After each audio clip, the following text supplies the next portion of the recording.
அனைவருக்கும் வணக்கம். இன்றைக்கி வந்து 30/4/2024 செவ்வாய்க்கிழமை அன்னைக்கு Nifty index and bank Nifty index ரெண்டுலேயுமே வந்து சிபிஆர் இண்டிகேட்டர் யூஸ் பண்ணி எப்படி ட்ரேட் பண்ணுறது அப்படிங்கிறத பார்த்துடலாம்.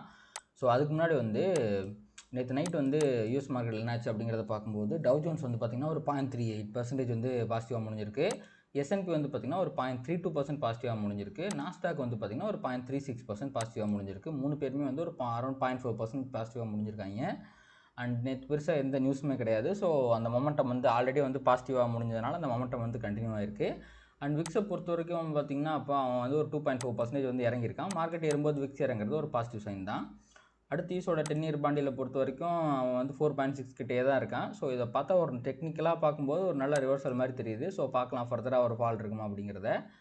அண்டு யூஎஸ் ஆயிலை பொறுத்த வரைக்கும் $82 இருக்கான். ஓகே, இது வரைக்கும் எதுவும் பெரிய பிரச்சனை இல்லாமல் தான் இருக்குது. அடுத்து நம்ம வந்து ஏடிஆரை பார்த்துடலாம். ஸோ ஏடிஆரை பொறுத்த வரைக்கும் இன்றைக்கி என்ன தான் வந்து நம்மளுடைய இந்தியன் மார்க்கெட்டில் வந்து வெறிகுண்டு அவன் ஏறி இருந்தாலும் பயங்கரமாக மேலே போயிருந்தாலும் எல்லா ஏடிஆருமே இங்கே பாருங்களேன். ஸோ விப்ரோ மட்டும் தான் 0.3% நெகட்டிவாக முடிஞ்சிருக்கான். ICICI bank nearly 5% positive, HDFC 1.3% positive, Infosys வந்து 0.3% பாசிட்டிவாக இருந்தாலுமே உங்களுக்கு இங்கே பாருங்களேன் அந்த அளவுக்கு பெருசாக அந்த பாசிட்டிவிட்டி இல்லை. உங்களுக்கு வந்து ஐசிசி பேங்க்கே இங்கே வந்து 5% பாசிட்டிவ்னா அங்கே வந்து நான் நைட்டு ஒரு அரௌண்ட் ஒரு 8:30 மாதிரி பார்க்கும்போது இவன் 4.5% பாசிட்டிவாக தான் இருந்தான். ஆனால் அதுக்கப்புறம் இறங்கியிருக்கான். 3.5% தான் க்ளோசிங் வச்சுருக்கிறான். ஸோ ஏடிஆர் அந்தளவுக்கு பெரிய பாசிட்டிவிட்டி இண்டிகேட் பண்ணலை. ஸோ இது வந்து பார்த்து வச்சுக்கோங்க. அடுத்து வந்து எஃப்ஐடியை பொறுத்த வரைக்கும் இவங்க வந்து டெய்லி பார்த்திங்கன்னா வந்து ஒரு 3000 கோடி, 2900 கோடி, 2800 கோடிங்கிற மாதிரி செல் பண்ணாங்க. பட் ஒரு வழியாக வந்து பார்த்திங்கன்னா இன்றைக்கி வெறும் 169 கோடி தான் வந்து பை பண்ணியிருக்காங்க. அதாவது என்ன தான் இந்த ஃபிகர் வந்து ரொம்ப கம்மியாக இருந்தாலுமே இவங்க பைங்கள் இருக்கிறதே மிகப்பெரிய விஷயம்தான். அதே சமயத்தில் இங்கே டிஐ பாருங்கள், அவங்க எவ்வளோ பை பண்ணியிருக்காங்க, 700 கோடி. அப்போது நெட் இன்ஸ்டிடியூஷன் ஃபிகர் அப்படிங்கிறது வெறும் கிட்டத்தட்ட அரௌண்ட் 900 கோடி தான். அந்த 900 கோடிக்கு மார்க்கெட் எப்படி வந்து மேலே போயிருக்கு பாருங்களேன் நேற்று. அதனால் பிலீவே பண்ண முடியல. 2.5% அப்புங்க. ஓகேங்களா. ஸோ இதுதான் வந்து ஸ்டாக் மார்க்கெட்டு. நம்ம வந்து அதாவது நினச்சி கூட பார்க்க முடியாத நேரத்தில் தான் வந்து பார்த்திங்கன்னா இந்த ஆல் டைம் ஹைலாம் வந்து தொடுவான். அந்த மாதிரி தான் வெறித்தனமாக நேற்று பேங்க் நிஃப்டியோட ஆல் டைம் ஹை அடிச்சிருக்கான். ஸோ அது மிகப்பெரிய பாசிட்டிவ் சைன் தான். அண்டு எனக்கு ஒர்க் இருக்கிறதுனால இன்றைக்கி மார்னிங் கொஞ்சம் இயர்லியாகவே வந்து ரெக்கார்ட் பண்ணுறேன். அதனால் வேர்ல்டு மார்க்கெட் ஃபியூச்சர்ஸ் பொறுத்த வரைக்கும் உங்களுக்கு எதுவுமே ஓப்பனில் இல்லை. 4:30 மேலே தான் 4:30 மேலே தான் வந்து உங்களுக்கு நம்மளுடைய அமெரிக்கன் ஃபியூச்சர்ஸ்லாம் ஓப்பன் ஆகும். கிஃப்ட் நிஃப்டிலாம் வந்து உங்களுக்கு 6:30 தான் ஓப்பன் ஆகும். அண்டு இப்போதைக்கு வந்து பார்த்திங்க அப்படின்னா யூரோப்பியன் ஃபியூச்சர்ஸ் மட்டும் ஓப்பனில் இருக்குது. அவங்க எல்லாமே கொஞ்சம் நெகட்டிவாக இருக்காங்க. ஆனால் இவங்க நேற்றே நெகட்டிவாக தான் இருந்தாங்க. நேற்று நைட்டே நெகட்டிவாக தான் இருந்தாங்க. அதனால் இதை பற்றி நம்ம பெருசாக கவலைப்பட தேவையில்லை. ஸோ ஓவராலாக பார்க்கும்போது இப்போ வந்து பார்த்திங்கன்னா நம்மளுடைய கிஃப்ட் நிஃப்டி இருக்கான் பார்த்தீங்களா. ஸோ இவன் வந்து ஒரு 2:30க்கோ 1:30க்கோ முடிவான்னு நினைக்கிறேன். அப்படி முடியும் போது அவன் வந்து 22,770 அப்படிங்கிற ரேஞ்சில் முடிஞ்சிருக்கான். ஸோ நம்ம க்ளோசிங் பார்த்தாலே தெரியும் உங்களுக்கு 770 முடிஞ்சிருக்கான். நிஃப்டி ஃபியூச்சர் வந்து பார்த்திங்கன்னா 750 இருக்குது. ஸோ இப்போதைக்கு வந்து பார்த்திங்க அப்படின்னா ஒரு 20 பாயிண்ட் வந்து கேப் அப் காட்டுது. ஸோ நிஃப்டி வந்து பார்த்திங்க அப்படின்னா நேற்று விர்ஜின் சிபிஆர் ஃபார்ம் ஆச்சா அப்படின்னு கேட்டிங்கன்னா கிடையாது. இது வந்து பார்த்திங்கன்னா ஒரு வைடு சிபிஆர் இருந்தாலுமே மிகப்பெரிய ட்ரெண்டிங். ஸோ நிஃப்டி வந்து பார்த்திங்கன்னா நல்லா ட்ரெண்ட் ஆகி எவ்வளோ தூரம் போயிருக்கான், ஒரு 1% அப்பு. உங்களுக்கு வந்து பார்த்திங்கன்னா இது வந்து வீக்லியோட R1 இருக்குது பார்த்திங்களா, R1 கிட்ட தான் வந்திருக்கிறான். ஓகேங்களா. ஸோ இது வந்து வீக்லியோட R1 கிட்டே இருக்கான் அப்படின்னு நம்ம கொஞ்சம் தூக்கிடலாம். ஸோ ஒரு சின்ன மிஸ்கால்குலேஷனில் கொஞ்சம் கோட்டை வந்து இதில் தப்பாக போட்டு வச்சுருக்கேன் நான். ஸோ இதான் வந்து பார்த்திங்கன்னா இதுதான் வந்து இந்த எல்லோ இருக்குது பார்த்திங்களா, அது வந்து வீக்லி பிவட்டு. இந்த பர்பிள் கலர் வந்து வீக்லி R1 அதுக்கு மேலே இருக்கான். ஸோ டெய்லியை பொறுத்த வரைக்கும் உங்களுக்கு நேற்று வந்து பிவட்டு R1 PDH இது ரெண்டுக்கும் மேலே தான் வந்து க்ளோஸ் வச்சுருக்கேன். ஸோ ஒரு பாசிட்டிவ் சைன் தான். ஆனால் பேங்க் நிஃப்டியை பொறுத்த வரைக்கும் ஏன் ஏறினா எதுக்கு ஏறினே தெரியாமல் வெறிகுண்டு ஏறி உங்களுக்கு பாருங்கள் வீக்லியோட R2க்கு மேலேயே போயிட்டான் அவன். ஸோ இந்த க்ரீன் கலர் கோட் இருக்குது பார்த்தீங்களா, அதெல்லாம் மந்த்லி பிவட்டு. ஒரே நாளில் மந்த்லியோட S1லேருந்து S2க்கு போயிட்டான். மிகப்பெரிய ரேலி. இது எல்லாமே வந்து பார்த்திங்கன்னா ஒரு மிகப்பெரிய பாசிட்டிவ் சைன் தான் வந்து இண்டிகேட் பண்ணுது. ஸோ இப்போ வந்து நம்ம டுமாரோ சிபிஆர் வந்து ஆன் பண்ணி பார்த்துடலாம். நான் இது எல்லாத்தையும் தூக்கி விட்டுறேன். அண்ட் உங்களுக்கு நேற்று வந்து இவன்லேயுமே விர்ஜின் சிபிஆர் கிடையாது. அவன் பேர் என்ன, பேங்க் நிஃப்டிலையும் விர்ஜின் சிபிஆர் கிடையாதுங்க. அவன் வந்து சிபிஆரை டச் பண்ணிட்டு தான் மேலே போனான். இவ்வளோ பெரிய ரேலி வந்து விர்ஜின் சிபிஆர் வராமல் இருக்கிறது கொஞ்சம் வருத்தமாக தான் இருக்குது. வந்துருந்துச்சு அப்படின்னா வெறித்தனமான ஒரு சம்பவம் ஆகிருந்திருக்கும். ஏன்னா மேபி பார்க்கலாம் வீக்லியில் வந்து விர்ஜின் சிபிஆர் வருதா அப்படிங்கிறத நம்ம பார்க்கலாம்.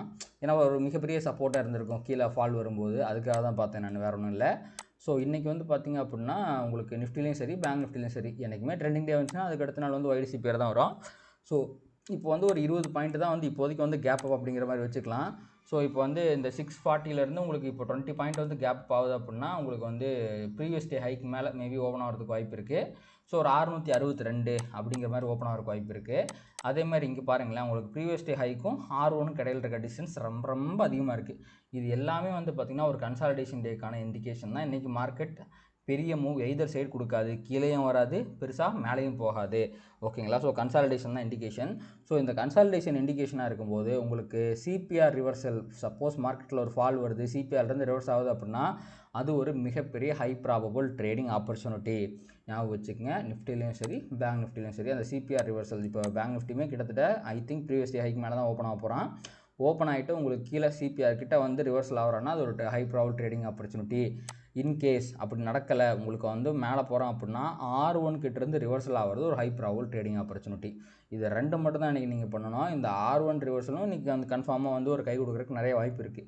ஏன்னா நேற்றே வெறிகொண்டு ஏறிட்டான், இன்றைக்கும் வெறிகொண்டு ஒரு 1% 2% அவனால் ஏற முடியாது. ப்ளஸ் டிஸ்டன்ஸும் அதிகமாக இருக்குது. ஸோ இங்கேருந்து ரிவர்சல் ஆகும்போது இவ்வளோ தூரம் வந்தானால நமக்கு தேவையான 1% 2% ப்ராஃபிட்டுங்கிறது ஈஸியாக பண்ண முடியும். ஸோ இந்த R1 reversal and CPR reversal இது ரெண்டு தான் வந்து பார்த்திங்கன்னா நிஃப்டி பேங்க் நிஃப்டி ரெண்டுக்குமே வந்து பார்த்திங்கன்னா ஹை ப்ராபபிள் ட்ரேடிங் ஆப்பர்ச்சுனிட்டி. ஓகேங்களா? இப்போ நம்ம வந்து பொசிஷனெலாம் அனலைஸ் பண்ணுவோம். ஸோ நம்ம வந்து இதுக்கு முன்னாடி சொல்லியிருந்தோம், இப்போ பேங்க் நிஃப்டி வந்து பார்த்திங்கன்னா ஆல் டைம் ஹையில் இருக்குது, அன்சார்ட்டட் டெரிட்டரியில் இருக்குது.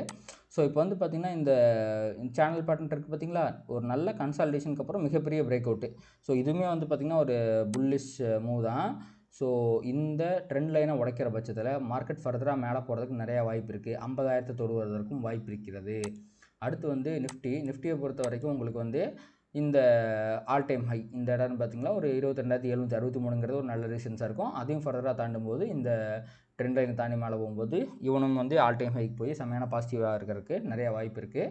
ஸோ பொசிஷனெலாம் வந்து இதுதான் நிலவரம். அண்டு இப்போதைக்கு வந்து பார்த்திங்கன்னா நிஃப்டி பெருசாக கேப் அப் காட்டலை. மேபி உங்களுக்கு வந்து மார்னிங் ஓப்பன் ஆனதுக்கப்புறம் கேப் அப்போ ஆர் ஈவன் கேப் டவுனோ காட்டினா கூட நம்ம வந்து பயப்பட தேவையில்லை. இன்றைக்கி market is not going to create any big moves. அதனால் வந்து கன்ஃபார்மாக வந்து ஒரு டவுன் இருந்துச்சு அப்படின்னா நம்ம பயப்படாமல் சிபிஆர்லேருந்து ரிவர்சல் எடுத்து ஒரு க்ரீன் கேண்டில் வரும்போது கன்ஃபார்மாக நம்ம வந்து புட் ஆப்ஷனை செல் பண்ணலாம். அண்டு இன்றைக்குமே சொல்கிறேன், இது வந்து ஆப்ஷன் பையர்ஸ்க்கான நாள் கிடையாது. ஏன்னா கன்சல்டேஷன் தான் எதிர்பார்க்கப்படுகிறது. அதனால் நீங்கள் ஒரு செல்லராக இருந்தால் மட்டும் இதை ட்ரை பண்ணுங்கள். பையராக இருந்தால் இன்றைக்கி டே அவாய்ட் பண்ணிடுங்க. அண்ட் எல்லா ட்ரேட்லையுமே வந்து 1%க்கு மேலே நீங்கள் வந்து ரிஸ்க் எடுக்காதீங்க. ஸோ இதுதான் வந்து பார்த்திங்கன்னா இன்றைக்கி டேக்கான அனாலிசிஸ். அண்ட் இதோட நம்ம இந்த வீடியோ முடிச்சுக்கலாம். அண்ட் இந்த வீடியோ உங்களுக்கு பிடிச்சிருந்துச்சு அப்படின்னா லைக் பண்ணுங்கள், கமெண்ட் பண்ணுங்கள். அண்ட் ட்ரேட் பண்ணுற மற்ற நண்பர்களுக்கு ஷேர் பண்ணுங்கள். அது யூடியூப் அல்காரிதம் ட்ரிகர் பண்ணி இன்னும் நிறைய பார்வையாளர்கள் நம்ம சேனலில் கொண்டு வந்து சேர்க்கும். நன்றி.